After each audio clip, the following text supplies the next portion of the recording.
সব কথা তোমাকে জানাবো ভেবেছিলাম। কিনে এনেছিলাম আকাশি রঙের বিলেতি হাওয়াই চিঠি। সে চিঠির অক্ষরে অক্ষরে লেখা যেত, কেন তোমাকে এখনো চিঠি লেখার কথা ভাবি।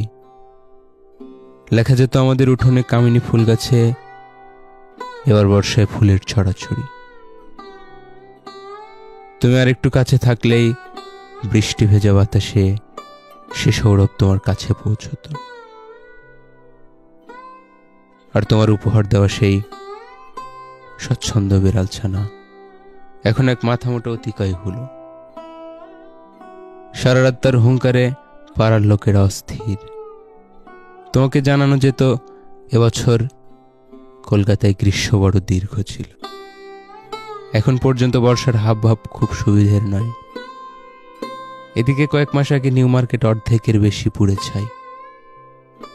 আর 2 নম্বর হাওড়া ব্রিজ শেষ হবার আগেই যে কোনো 2 নম্বরের জিনিসের মতো ঝুরঝুর করে ভেঙে পড়ছে। এদিকে এর মধ্যে আবার নির্বাচন এসে গেল। অথচ কে যে কোন দলে কার পক্ষে তা আজও জানা গেল না। কিন্তু এসব তোমাকে কেন জানাবো? এসব খবর তোমার এখন কোনো প্রয়োজন নেই।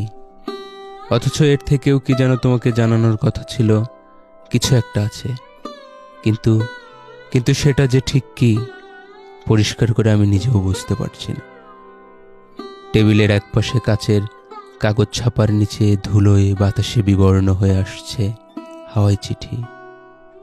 তার গায়ে ডাকের ছাপের চেয়েও একটু বড়, অসতর্ক চায়ের পেয়ালার গোল ছাপ। পাখার হাওয়ায় সারা দিন সারা রাত ফরফর করে ডানা ঝাপটায় সেই ঠিকানাবিহীন রঙিন ফাঁকা চিঠি। অথচ তোমার কাছে তার উড়ে যাওয়ার কথা ছিল।